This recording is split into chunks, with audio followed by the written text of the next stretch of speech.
بسم الله الرحمن الرحيم. أهلا بكم أعزائي طلبة وطالبات الشهادة الإعدادية مع مستر عوض الله، والدرس الثاني في الجغرافيا تضاريس قارات العالم. هناخد النهاردة تضاريس قارة أفريقيا. ما تنساش نزلنا أول درس المصري بين المماليك والعثمانيين والحملة الفرنسية والموقع والمساحة بالنسبة لقارات العالم. النهاردة بننزل قارة أفريقيا. يلا يا أبطال كده نبدأ مع بعض. يلا نسمي الله ونبدأ مع بعض. هنشتغل على الموقع الجغرافي الأول.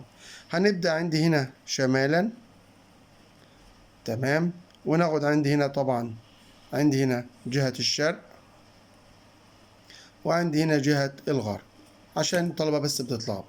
مين اللي في الشمال؟ المستر قال لي البحر المتوسط، يبقى البحر المتوسط في جهة ايه؟ الشمال.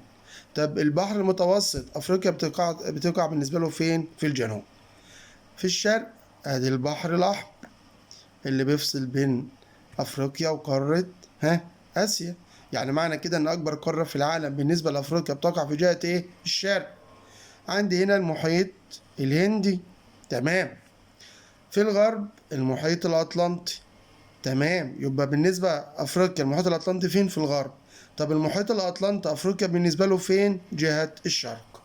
ما ينفعش أتلخبط في الحتت اللي هي البسيطة دي. يبقى في الشمال البحر المتوسط بيفصل ما بين أفريقيا وفي قارة أوروبا يا ولاد أهي.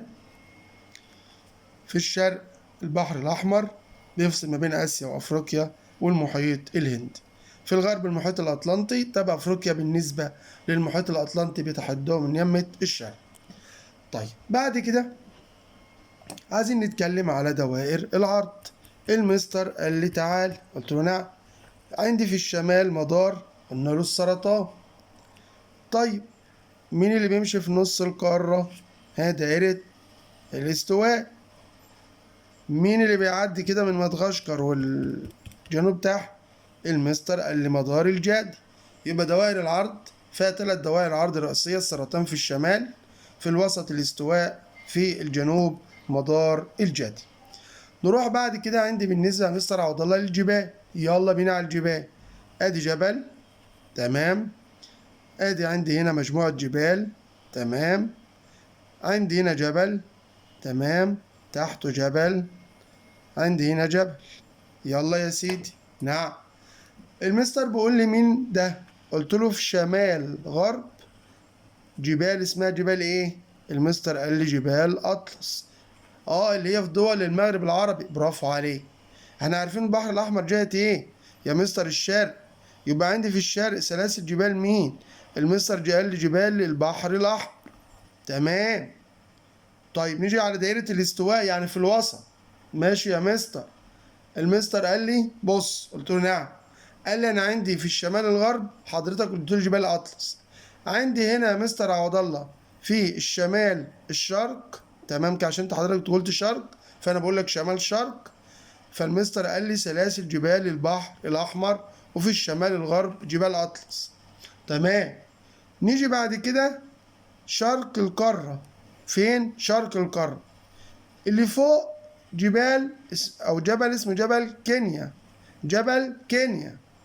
واللي تحته المستر بيقول لي جبل اسمه جبل كليمنجارو، جبل اسمه جبل كليمنجارو أعلى جبل. نقول تاني: في الشمال الغرب جبال أطلس، في الشمال الشرق سلاسل جبال البحر الأحمر اللي هي موجودة عندي في مصر، موجودة في السودان، موجودة عندي في دولة إريتريا. في الشرق جبل كينيا فوق، جبل كليمنجارو تحت. فاضل معايا المستر بيقول لي هنا جنوب شرق جبال اسمها جبال يا اولاد دريكنز بيرج، دريكنز بيرج، دريكنز بيرج. نقولها تاني: في الشمال الغرب جبال أطلس، في الشمال الشرق سلاسل جبال البحر الأحمر. في الشرق المستر بيقول لي كينيا فوق، كليمنجارو تحت. في الجنوب الشرق جبال دريكنز بيرج. بعد ما خلصنا الجبال المستر بيقول لك فاكر الهضبة اللي كنا بناخدها هنا؟ ايوه يا مستر، لما كنا بنقول هضبة اسمها هضبة الشطوط، هضبة اسمها هضبة الشطوط، وكنا بنقول إن هي موجودة في دولة الجزائر. طبعا مظهر أفريقيا بيغلب عليه الشكل الهضبي، يعني إن هي معظمها هضاب. يعني مثلا لما نيجي نقعد نقف في الشمال، عندك هنا هضبة اللي احنا بنسميها هضاب، يعني بيسموها هنا هضاب الصحراء الكبرى اللي هي الهضبة الشمالية. يبقى أنا عندي في شمال القارة هضاب الصحراء الكبرى اللي هي مجموعة من الهضاب يا أولاد، من ضمنهم الصحراء الشرقية والصحراء الغربية. تمام. قال لك عندك هنا في الشرق، عندك هنا كده في الشرق أدي هضبة، عندك هنا في الوسط أدي هضبة، عندك تحت هنا في الجنوب هنا كده هضبة.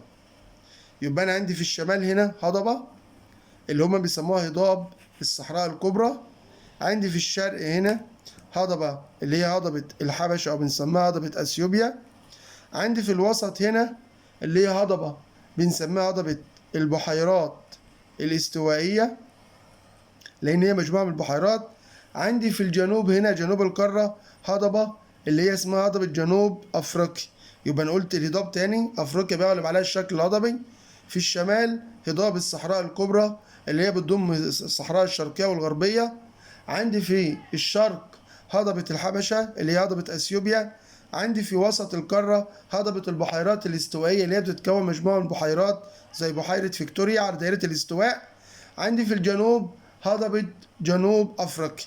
المستر بيقول لك خلي بالك إن أنت عندك نهر النيل أهو. قلت له ماشي، مين اللي بتديله المية؟ قال لي منبعين، هضبة الحبشة وهضبة البحيرات الاستوائية. يعني ايه العلاقة بين نهر النيل وهضبة الحبشة وهضبة البحيرات الاستوائية؟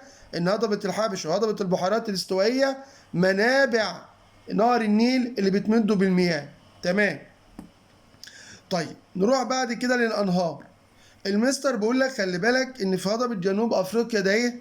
فيها نهرين، ادي نهر هنا تمام كده، وادي عندي نهر هنا. النهر اللي هنا اسمه نهر ايه؟ اورانج، وطبعا ده بيصب عندي في المحيط الاطلنطي. طب والنهر اللي هنا المستر بيقول لي اسمه نهر لومومبو، اسمه نهر لومومبو، وده بيصب عندي طبعا في المحيط الهندي. يبقى انا عندي هضبة جنوب افريقيا في انهار بتقطعها. عندي هنا يمة المحيط الاطلنطي نهر اورانج، تمام، طبعا في المكان ده طبعا وبيصب هنا. وعندي في يمة الشرق هنا نهر لومومبو وده بيصب عندي في المحيط الهندي. نيجي هنا على دائرة الاستواء اهو، في عندي هنا نهر اسمه نهر ايه؟ الكونغو، اسمه نهر الكونغو، موجود عندي على دائرة الاستواء، وده طبعا بيصب فين؟ في المحيط الأطلنطي. يبقى على دائرة الاستواء نهر الكونغو وده بيصب في المحيط الأطلنطي.